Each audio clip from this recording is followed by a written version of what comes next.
Vocês sempre me pedem pra eu contar casos criminais que talvez eu passe um pouco de pano, então hoje eu vou contar a história do Robert Musley, que ficou conhecido por ser um serial killer de pedófilo. Então ouve essa história até o final e me diz aí nos comentários se vocês passam pano ou não pro Robert. Ele nasceu no dia 26 de junho de 1953 em Liverpool, que fica na Inglaterra, e ele tinha uma família que era muito grande, ele tinha 11 irmãos ao todo, e o pai dele era extremamente agressivo, ele batia em todos os filhos, só que o Robert acabava apanhando mais, justamente porque ele defendia os irmãos dele. Mais ou menos aos 8 anos, o Robert acaba sofrendo um castigo que ele nunca esqueceu, onde ele ficou preso por 6 meses em um quarto, e a única pessoa que entrava nesse quarto era o pai, justamente pra bater nele. Aos 16 anos, ele acaba sofrendo um abuso sexual de um homem que era muito mais velho do que ele, e por causa disso ele acaba desenvolvendo um ódio muito grande por pedófilos. Mas mesmo assim, ele começa a trabalhar como garoto de programa nessa mesma fase, porque ele queria muito fugir de casa.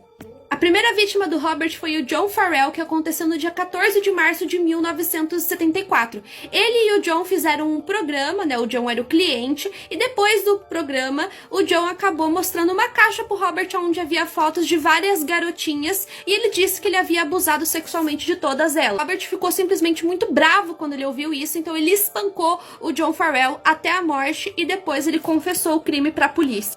Por conta desse primeiro crime, o Robert já foi condenado à prisão perpétua e mandado para um hospital psiquiátrico. Lá, em 1977, ele acabou dividindo cela com um cara chamado David Francis, que estava preso por pedofilia. No mesmo instante, o Robert já planejou todo o assassinato e ele acabou matando esse cara depois de 9 horas de tortura. Devido às agressões, a polícia disse que a cabeça do David ficou muito parecida com um ovo quebrado. O cérebro dele tava pra tudo quanto é lado. Por conta desse crime, o Robert foi mandado para uma prisão de segurança máxima, onde ele acabou cometendo mais 2 assassinatos, acreditem um não. No dia 29 de julho de 1978, ele acabou chamando um prisioneiro chamado Sonny Darnold pra cela dele, e esse cara tava preso por violência doméstica e por ter assassinado a própria esposa. O Robert espancou e estrangulou esse cara até a morte, e depois disso ele foi para uma outra cela onde tinha um cara chamado William Roberts, que estava preso por pedofilia. Ele esfaqueou esse cara até a morte. Ele confessou os crimes que ele fez pra polícia e por conta disso ele foi mandado pra uma cela especial onde ele tá preso até hoje, aos 68 anos. Essa cela especial, ele não tem contato com absolutamente nenhuma outra pessoa,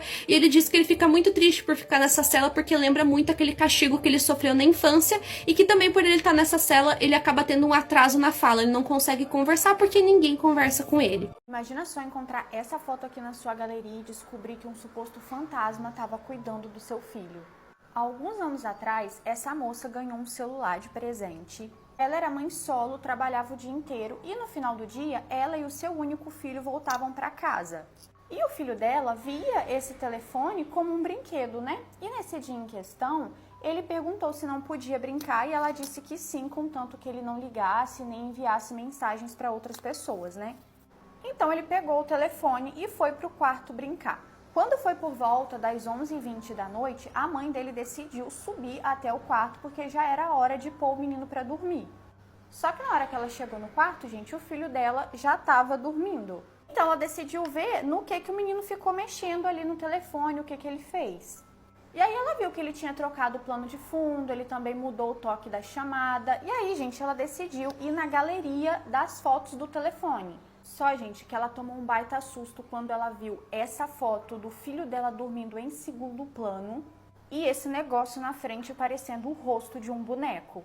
E até hoje ela não sabe o que era aquilo, que era de fato esse boneco e o porquê dele estar no quarto junto com o filho dela. Existe uma lenda japonesa que diz que as pessoas que nasceram com os famosos olhos Sanpaku morrerão jovens e de forma trágica, já que esse formato de olhos carrega uma maldição. E se você ainda não entendeu o que são os olhos Sanpaku, são os olhos onde essa parte branca fica bem mais visível, diferente dos olhos normais, onde, como podemos ver, não fica tão visível. Marilyn Monroe e Michael Jackson são exemplos de artistas que morreram jovens e de forma trágica e tinham os famosos olhos Sanpaku. A galera japonesa que nasceu com os olhos Sanpaku morre de medo dessa lenda e inclusive dizem que além de você morrer jovem de forma trágica, você também vai ter uma vida muito difícil. Mesmo que você seja rica, você pode ser difícil em conseguir um amor ou conseguir uma coisa que você quer muito, às vezes as pessoas achando que você já tem tudo. Mas e aí, o que vocês acham? Deixa aí nos comentários que eu quero saber e não esquece de clicar lá no link da minha bio e pedir pro Kevin te orientar a ganhar uma graninha extra só trabalhando de casa e pelo teu smartphone.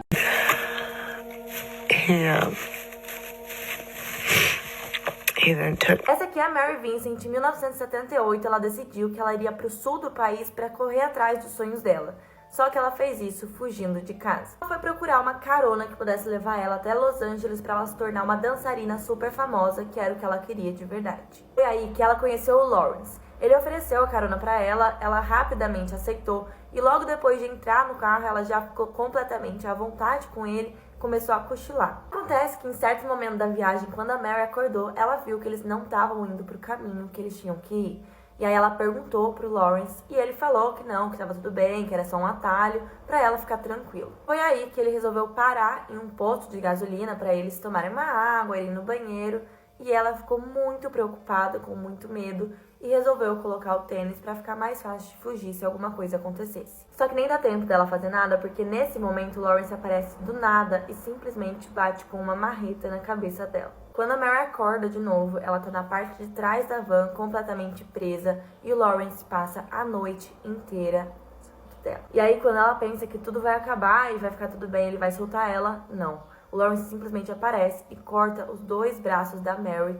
Depois disso, joga ela completamente nua do topo de um penhasco. E é aí que a coisa mais absurda acontece. A Mary simplesmente começa a escalar o barranco sem os braços, completamente fraca, sangrando muito e tendo que pensar que ela tinha que deixar os braços para cima para parar de sangrar um pouco ou para os músculos não saírem. Isso era tudo que ela pensava naquele momento. Realmente, depois de algumas horas, ela conseguiu chegar no topo do penhasco, ela consegue chegar na estrada e algum tempo depois um casal que estava passando por ali vê ela na beira da estrada e leva ela correndo pro hospital. Nesse meio tempo que a Mary ficou no hospital, ela começou a tentar procurar o Lawrence de todas as formas e aí as buscas da polícia começaram por ele. Só que quando a polícia chegou na casa do Lawrence, eles encontraram só algumas roupas que pareciam ser da Mary e a van dele estava completamente limpa, ele já tinha limpado tudo. E além disso, ele inventou uma super história, falando que alguns homens que ele também tinha dado carona, então que não tava só ele e a Mary no carro,